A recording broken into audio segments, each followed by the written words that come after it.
Hello friends, അസ്സലാമു അലൈക്കും. പുതിയൊരു വീഡിയോയിലേക്ക് എല്ലാവർക്കും സ്വാഗതം. ഇന്ന് ഞാൻ ഉണ്ടാക്കാൻ പോണത് നല്ല ടേസ്റ്റി ആയിട്ടുള്ള ബീഫ് ബിരിയാണി കേട്ടോ. അപ്പോൾ നമുക്കിത് ഉണ്ടാക്കുന്നത് എങ്ങനെയെന്ന് നോക്കാം. ബിരിയാണി ഉണ്ടാക്കാനായിട്ട് ആദ്യം ഇതിലേക്ക് 2 വെളുത്തുള്ളി മുഴുവനായിട്ടും കുറച്ച് ഇഞ്ചി കഷ്ണങ്ങളാക്കിയതും ഇത് ഏകദേശം 2 ടേബിൾ സ്പൂണോളം ഉണ്ടാവും. 6 ചെറിയുള്ളിയും എരിവിന് ആവശ്യമായിട്ടുള്ള 6 പച്ചമുളകും കൂടെ എടുത്തിട്ടുണ്ട്. അപ്പോൾ നിങ്ങൾക്ക് ഇതിനേക്കാൾ എരിവ് വേണമെന്നുണ്ടെങ്കിൽ കുറച്ചും കൂടെ അധികം മുളക് എടുക്കാം കേട്ടോ. ഇനി ഇതെല്ലാം കൂടി മിക്സിൻ്റെ ജാറിലിട്ട് ചെറുതായിട്ടൊന്ന് ചതച്ചെടുക്കണം. ഇനി ബിരിയാണിയിലേക്കുള്ള ബീഫ് നല്ലോണം കേക്ക് വൃത്തിയാക്കി എടുത്തിട്ടുണ്ട്. ഈ ഒരു വലുപ്പത്തിലുള്ള കഷ്ണങ്ങളാക്കിയിട്ടാട്ടോ ഞാൻ എടുത്തിട്ടുള്ളത്. ഇത് ഏകദേശം 1.25-2 കിലോനോളം ഉണ്ടാവും. ഇനി ബീഫിലെ വെള്ളം പോകാനായിട്ട് 10 മിനിറ്റ് വെച്ചതിന് ശേഷം കുക്കറിലേക്ക് ഇട്ട് കൊടുക്കുകയാണ്. ഞാനിതേക്ക് കുറച്ച് എല്ലോട് കൂടിയിട്ടുള്ള ബീഫും കൂടെ എടുത്തിട്ടുണ്ട് കേട്ടോ. അതാണ് എനിക്ക് ഒന്നും കൂടെ ടേസ്റ്റി ആയിട്ട് തോന്നിയിട്ടുള്ളത് ബിരിയാണിയിലേക്ക്. മുഴുവൻ ബീഫും കുക്കറിലേക്ക് ഇട്ടുകൊടുത്തതിന് ശേഷം നമ്മൾ ചതച്ച് പച്ചമുളക് ഇഞ്ചിയും വെളുത്തുള്ളിയൊക്കെ അല്ലേ, അതിൽ നിന്ന് 3 സ്പൂൺ ഇതിലേക്ക് ഇട്ട് കൊടുക്കുകയാണ്.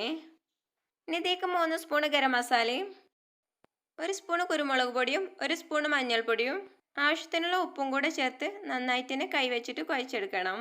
ഇതിലേക്ക് വെള്ളം ചേർക്കണ്ട കേട്ടോ. ബീഫ് വേവിച്ചെടുക്കുമ്പോൾ ബീഫിൽ നിന്ന് നല്ലോണം വെള്ളം ഇറങ്ങി വരും. ഇഞ്ചിയും വെളുത്തുള്ളിയും ഉപ്പും മസാലപ്പൊടികളൊക്കെ എല്ലായിടത്തും എത്തുന്ന രീതിയിൽ നന്നായിട്ട് തന്നെ കുഴച്ചെടുക്കണം. അതുപോലെ നല്ലോണം കുഴച്ചെടുത്തിട്ടുണ്ട്. ഇത് മൂടി വെച്ച് വേവിച്ചെടുക്കണം. ഞാനിവിടെ ഒരു 5-6 വിസിൽ വരുന്നത് വരെ കേട്ടോ ബീഫ് വേവിച്ചെടുക്കണത്. നിങ്ങളെടുക്കുന്ന ബീഫിൻ്റെ വേവിനനുസരിച്ച് വേവിച്ചെടുക്കണം. ആദ്യത്തെ ഒരു വിസിൽ വരുന്നത് വരെ തീ നല്ലോണം കൂട്ടി വെച്ചിട്ടും പിന്നെ തീ നല്ലോണം കുറച്ച് വെച്ച് ഒരു 4 വിസിൽ വന്നതിന് ശേഷം തീ ഓഫാക്കുകയാണ് ഞാൻ ചെയ്യണത്. ഈ ബീഫ് വേവുന്ന സമയം കൊണ്ട് നമുക്കിതിലേക്കുള്ള ഉള്ളി ഒന്ന് പൊരിച്ചെടുക്കണം. അതിന് വേണ്ടിയിട്ട് ഒരു പാത്രത്തേക്ക് കുറച്ച് എണ്ണ ഒഴിച്ച് കൊടുത്തിട്ടുണ്ട്.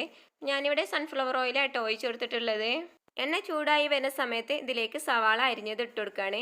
ഞാൻ ഇതിലേക്ക് പൊരിച്ചെടുക്കുന്നത് 2 സവാളയാട്ടോ. അപ്പോൾ ആദ്യം ഒരു സവാള അരിഞ്ഞത് ഇതിലേക്ക് ഇട്ട് കൊടുത്ത് പൊരിച്ചെടുത്തതിൻ്റെ ശേഷം കേട്ടോ പിന്നെ ഒരു സവാളയും കൂടെ പൊരിച്ചെടുക്കണത്. നിങ്ങൾക്ക് വേണമെങ്കിൽ കുറച്ചും കൂടെ അധികം എണ്ണ ഒഴിച്ച് കൊടുത്തിട്ട് 2 സവാളയും ഒപ്പം പൊരിച്ചെടുക്കാം കേട്ടോ. ഞാനിതിലേക്ക് കുറച്ച് എണ്ണ ഒഴിച്ച് കൊടുക്കുന്നതുകൊണ്ടാണ് കുറേശ്ശെ പൊരിച്ചെടുക്കുന്നത്. കുറച്ച് സമയം കഴിഞ്ഞപ്പോഴേക്കും സവാളേൻ്റെ കളറൊക്കെ മാറി വരാൻ തുടങ്ങിയിട്ടുണ്ട്.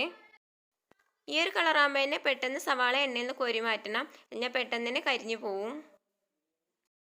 മുഴുവനും കോരിയെടുത്തതിന് ശേഷം ബാക്കിയുള്ള സവാളയും കൂടെ ഇതുപോലെ പൊരിച്ചെടുക്കുകയാണ്.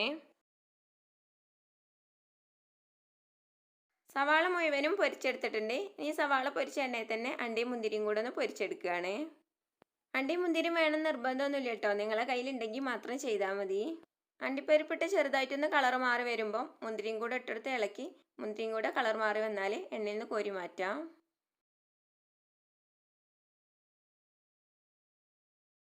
ഇനി ചോറുണ്ടാക്കാനായിട്ട് തുടങ്ങാം. അപ്പോൾ ചോറുണ്ടാക്കുന്ന പാത്രത്തേക്ക് നമ്മൾ സവാളയൊക്കെ പൊരിച്ചെടുത്തില്ലേ, ആ എണ്ണയിൽ നിന്ന് കുറച്ച് ഒഴിച്ചു കൊടുക്കുകയാണ്. സവാള പൊരിച്ചെടുത്ത എണ്ണയാകുമ്പോൾ ചോറിന് നല്ലൊരു ഫ്ലേവർ ഉണ്ടാവും, അതുകൊണ്ടാണ് ഞാനിത് എടുത്തത്. ഈ എണ്ണയിലേക്ക് 1 സ്പൂൺ നെയ്യും കൂടെ ഒഴിച്ചു കൊടുത്തിട്ടുണ്ട്.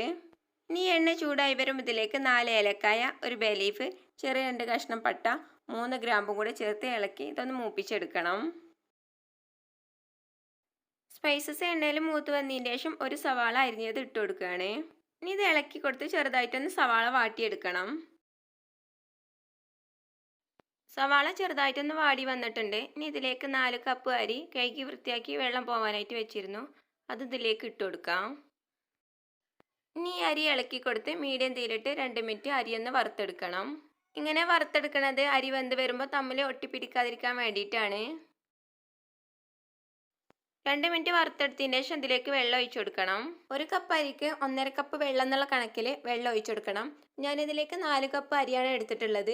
അപ്പോൾ ഞാനിതിലേക്ക് 6 കപ്പ് വെള്ളം കേട്ടോ ഒഴിച്ചു കൊടുക്കുന്നത്. അപ്പോൾ നിങ്ങൾ എത്രയാണോ അരി എടുക്കുന്നത് അതിനനുസരിച്ച് വെള്ളം ഒഴിച്ചു കൊടുക്കുക. നല്ല തിളച്ച വെള്ളം കേട്ടോ അതിലേക്ക് ഒഴിച്ചു കൊടുക്കേണ്ടത്.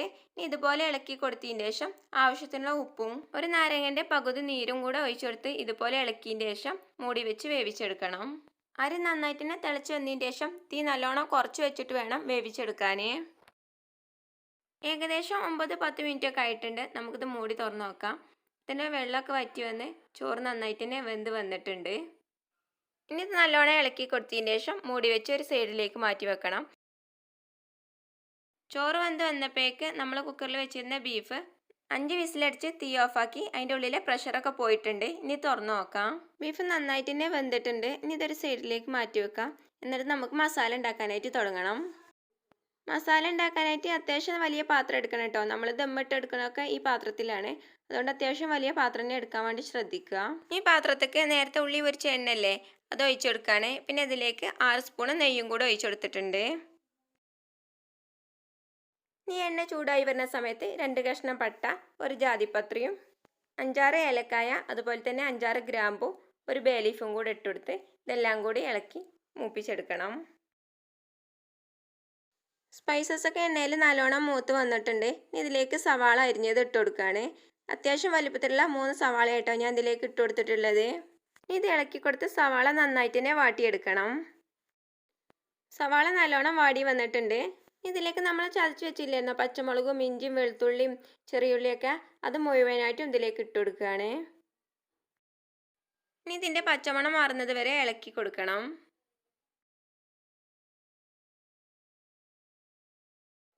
ഇഞ്ചിൻ്റെ വെളുത്തുള്ളിൻ്റെ ഒക്കെ പച്ചമണം മാറിയതിനു ശേഷം അത്യാവശ്യം വലുപ്പത്തിലുള്ള 3 തക്കാളി അരിഞ്ഞത് ഇട്ട് കൊടുക്കുകയാണ്. ഇനി ഇത് ഇളക്കി കൊടുത്തതിന് ശേഷം ഇതിലേക്ക് മസാലപ്പൊടികൾ ഇട്ട് കൊടുക്കുകയാണ്. 2 സ്പൂൺ ഗരം മസാലയും 3/4 സ്പൂൺ മഞ്ഞൾപ്പൊടിയും 1 സ്പൂൺ കുരുമുളക് പൊടിയും 1 സ്പൂൺ മല്ലിപ്പൊടിയും കൂടെ ഇട്ടെടുത്ത് നന്നായിട്ട് ഇളക്കി കൊടുക്കുകയാണ്. കുരുമുളക് പൊടി നിങ്ങളെ എരിവിനനുസരിച്ച് കൂട്ടിയോ കുറച്ചൊക്കെ ഇട്ട് കൊടുക്കാം. മസാലപ്പൊടികൾ ഇട്ട് ഇതുപോലെ നന്നായിട്ട് ഇളക്കി കൊടുത്തതിന് ശേഷം 1/2 കപ്പ് തൈരും 1 നാരങ്ങൻ്റെ പകുതി നീരും 1 പിടി പുതിനയിലയും 1 പിടി മല്ലിയിലയും കൂടെ ഇട്ടെടുത്ത് നന്നായിട്ട് ഇളക്കി കൊടുത്തതിന് ശേഷം തീ നന്നായിട്ട് തന്നെ കുറച്ച് വെച്ചിട്ട് തക്കാളി വേവാനായിട്ട് മൂടി വെക്കാം. കുറച്ച് സമയം കഴിഞ്ഞതിന് ശേഷം തുറന്നു നോക്കാം. എന്നിട്ട് ഇത് നന്നായിട്ട് തന്നെ ഇളക്കി കൊടുക്കണം. അപ്പോഴേക്കിന് തക്കാളിയൊക്കെ നന്നായിട്ട് തന്നെ വെന്ത് വന്നിട്ടുണ്ട്. നന്നായിട്ട് ഇളക്കി കൊടുത്തതിന് ശേഷം നേരത്തെ വേവിച്ച് വെച്ച ബീഫില്ലേ അതിലുള്ള വെള്ളത്തോടൊക്കെ തന്നെ ഈ മസാലയിലേക്ക് ഒഴിച്ചു കൊടുക്കുകയാണ്. ഇനി ഇത് നന്നായിട്ട് തന്നെ ഇളക്കി കൊടുത്തതിന് ശേഷം തീ നല്ലോണം കൂട്ടി വെച്ച് മൂടി വെക്കാം. ഇതിലെ വെള്ളമൊക്കെ കുറച്ചൊന്ന് വറ്റി കിട്ടാൻ വേണ്ടിയിട്ടോ അങ്ങനെ ചെയ്യണത്. ഇതിലുള്ള വെള്ളം മുഴുവനായിട്ടൊന്ന് വറ്റി കിട്ടണ്ട കേട്ടോ, ചെറുതായിട്ടൊന്ന് വറ്റിച്ചെടുത്താൽ മതി. കുറച്ച് സമയത്തിന് ശേഷം തുറന്നു നോക്കാം. അപ്പോൾ ഇതിലെ വെള്ളമൊക്കെ കുറച്ചൊക്കെ വറ്റി വന്നിട്ടുണ്ട്. ഇനി ഇത് നന്നായിട്ട് തന്നെ ഇളക്കി കൊടുത്തതിന് ശേഷം ഉപ്പ് നോക്കുക കേട്ടോ. ഉപ്പ് നമ്മൾ മസാലയിലേക്കൊന്നും ചേർത്തിട്ടില്ല, ബീഫ് വേവിച്ചെടുത്തപ്പോൾ മാത്രമേ ഉപ്പ് ചേർത്തിട്ടുള്ളൂ. അപ്പോൾ നോക്കിയിട്ട് വേണമെങ്കിൽ വീണ്ടും ചേർത്ത് കൊടുക്കാം. ഞാൻ ടേസ്റ്റ് ചെയ്ത് നോക്കിയപ്പോൾ ഉപ്പ് കുറവായതുകൊണ്ട് ഞാൻ ഇതിലേക്ക് 1 സ്പൂൺ ഉപ്പും കൂടെ ചേർക്കുന്നുണ്ട്. അപ്പോൾ ഉപ്പൊക്കെ നിങ്ങളെ ഇഷ്ടത്തിനനുസരിച്ച് ചേർക്കുക. ഇനി ഈ ഉപ്പ് എല്ലായിടത്തും എത്തുന്ന രീതിയിൽ നന്നായിട്ട് തന്നെ ഇളക്കി കൊടുക്കുകയാണ്. അപ്പോൾ മസാല ഇവിടെ റെഡി ആയിട്ടുണ്ട്. ഇനി ഇതിൻ്റെ മുകളിലേക്ക് വേവിച്ച് വെച്ച ചോറ് 2 ലെയറായിട്ട് ഇട്ട് കൊടുക്കുകയാണ്. ചോറ് ഇതുപോലെ ഒരു ലെയർ ഇട്ട് കൊടുത്തതിന് ശേഷം ഇതിൻ്റെ മുകളിലേക്ക് കുറച്ച് മല്ലിയിലയും പുതിനയിലയും ചെറുതായി അരിഞ്ഞെടുത്തത് ഇട്ട് കൊടുക്കുകയാണ്. ഇനി ഇതിൻ്റെ മുകളിലേക്ക് ബാക്കിയുള്ള ചോറ് മുഴുവനായിട്ടും നേരത്തെ ഇട്ട് കൊടുത്ത പോലെ ഇട്ട് കൊടുക്കുകയാണ്. ചോറ് മുഴുവനും ഇതുപോലെ ഇട്ട് കൊടുത്തതിന് ശേഷം ഇതിൻ്റെ മുകളിലേക്ക് 2 സ്പൂൺ നെയ്യും കൂടെ ഒഴിച്ചു കൊടുക്കുകയാണ്. ഇനി ചോറിന് ചെറുതായിട്ടൊരു മഞ്ഞ കളർ കിട്ടാൻ വേണ്ടിയിട്ട് 1/4 കപ്പ് പാലിലേക്ക് 1/4 സ്പൂൺ മഞ്ഞൾപ്പൊടിയും കൂടെ ഇട്ടെടുത്ത് നന്നായിട്ട് ഇളക്കി കൊടുത്തതിന് ശേഷം ഈ ചോറിൻ്റെ മുകളിലേക്ക് ഒഴിച്ചു കൊടുക്കുകയാണ്. ഇതിന് പകരം നിങ്ങൾക്ക് മഞ്ഞ ഫുഡ് കളർ കുറച്ച് വെള്ളത്തിൽ കലക്കി ഒഴിച്ചു കൊടുത്താലും മതി. ഇനി ഇതിൻ്റെ മുകളിലേക്ക് നേരത്തെ പൊരിച്ചു വെച്ച സവാളയും അണ്ടിപ്പരിപ്പും മുന്തിരിയൊക്കെ അല്ലേ അതും കുറച്ച് മല്ലിയിലയും കൂടെ ഇതിൻ്റെ മുകളിലേക്ക് ഇട്ട് കൊടുക്കുകയാണ്. എല്ലാം ഇട്ടുകൊടുത്ത് തീ നന്നായിട്ട് തന്നെ കുറച്ച് വെച്ചതിന് ശേഷം മൂടി വെച്ച് ഒരു 15-20 മിനിറ്റ് ദം ചെയ്തെടുക്കണം. തീ നന്നായിട്ട് തന്നെ കുറച്ച് വെക്കണം കേട്ടോ. തീ നന്നായിട്ട് തന്നെ കുറച്ച് വെച്ചില്ലെങ്കിൽ ഇതിൻ്റെ അടിയിൽ പിടിക്കും. 20 മിനിറ്റിന് ശേഷം തുറന്നു നോക്കാം. ബിരിയാണിയിൽ നിന്ന് നല്ല മണമൊക്കെ വരുന്നുണ്ട്. ഇത് വേറെ ഒരു പ്ലേറ്റിലേക്ക് മാറ്റാം. അപ്പം നമ്മൾ ടേസ്റ്റി ആയിട്ടുള്ള ബീഫ് ബിരിയാണി ഇവിടെ റെഡി ആയിട്ടുണ്ട്. അപ്പം നിങ്ങളെല്ലാവരും ഇതുപോലെ ഒന്ന് ഉണ്ടാക്കി നോക്കിയിട്ട് അഭിപ്രായങ്ങൾ കമൻറ്റ് ബോക്സിലൂടെ അറിയിക്കുക. നിങ്ങൾക്ക് എൻ്റെ റെസിപ്പി ഇഷ്ടപ്പെട്ടാൽ സബ്സ്ക്രൈബ് ചെയ്യുക, ലൈക്ക് ചെയ്യുക, നിങ്ങളെ ഫ്രണ്ട്സിനും ഫാമിലിക്കും കൂടി ഷെയർ ചെയ്തെടുത്ത് സപ്പോർട്ട് ചെയ്യുക. ഇൻഷാ അല്ലാഹ് അടുത്ത വീഡിയോ ആയിട്ട് വരുന്നത് വരേക്കും അസ്സലാമു അലൈക്കും.